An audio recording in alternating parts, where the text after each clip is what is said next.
Hi friends, Padmashali weaving ప్రాసెస్లో ఈరోజు మనం వార్పు ఎలా జాపుతారో, అవి ఎంపకం ఎలా వేసుకుంటారు చేస్తారు కదా, దాన్ని ఎన్ని కొలుకులు ఉంటాయి అంకుల్ చెప్తాడు, దాన్ని ఎక్స్ప్లెయిన్ చేస్తాడు. 3600 పోగులు ఉంటాయి. సో నిన్న చూసిన వీడియోలో అచ్చలా ఎత్తుకారు చూసారు కదా, దాన్ని సో ముందు మనము కలర్స్ అద్ది దాన్ని ఎట్లా చేస్తారు ఏంటని ప్రాసెస్ అంకుల్ చెప్తాడు, దానికి ఎంత పడుతుంది ఏంటి అని. మాల్ని మైల తీసిన తర్వాత సో ఆ వార్పును మొత్తం ఎండకు ఆరబెట్టి ఆ కొలుకులని ఎంత పడుతుంది మనకు ఒక్క అంచ కానీ దాన్ని సపరేట్గా చేసి అది కలర్స్ అద్ది అప్పుడు అచ్చెతకడానికి ఇస్తాయి. ఎంత సన్నంగా ఉందో చూడండి పోగులు. సో ఇంత సన్నం ఉన్నా అని మనకి శారీ నేయడానికి చాలా కష్టం ఉంటుంది.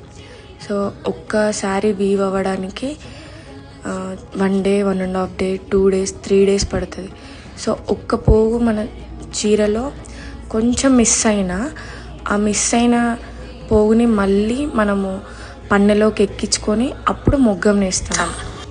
ఇది ఎండలో చాలా కష్టంగా ఉంటుంది, బట్ ఎండలో ఆరబెడితేనే మనకి దారం ఎక్కడెక్కడ తెగింది, ఎక్కడెక్కడ పోగులు పోయినాయి, మన మంచలు అన్నీ సపరేట్ చేసుకొని దాన్ని మొత్తం క్లియర్ చేసి అప్పుడు కట్లు వేసుకొని అద్దడానికి కలర్స్ అద్దుతారు.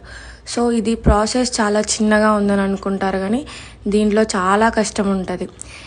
మనము జస్ట్ ఒక డే మొత్తం దానికోసం ఎంత కేటాయిస్తామో చీర రెడీ అయ్యేంత వరకు దానికి ఉన్న ప్రాసెస్ మొత్తం ఒక 1 week 2 weeks పడుతుంది. మనం చేసే దాన్ని బట్టే ఏదైనా ఫలితం అంటారు కదా.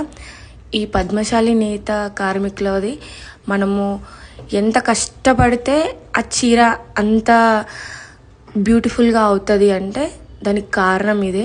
ప్రతి ఒక్కటి ఎలా ఎంపకం చేస్తున్నారో చూడండి. అంటే మనకి వచ్చే అని ఎత్తుకోవడం అంటారు కదా, ఆ అనిని మనం ఆ పోగులో నుంచి తీసి ఏదైనా పోగు మిస్ అయినా కానీ తెగిపోయినా కానీ అవన్నీ మళ్ళీ మళ్ళీ అంటు పెడుతూ అది చేస్తాం.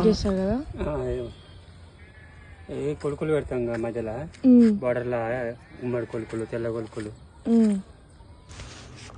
ఆ ప్రాసెస్ గురించి ఎంత మంచిగా ఎక్స్ప్లెయిన్ చేస్తున్నాడో చూడండి. గుమ్మడి ఉంటాయి, 20 కొలుకులు వైట్ ఉంటాయి, 40 కొలుకులు గ్రీన్ ఉంటాయి. అట్లా దాన్ని బట్టి మనం సపరేట్ చేసుకోవాలి. తెంపుకుంటూ పోయి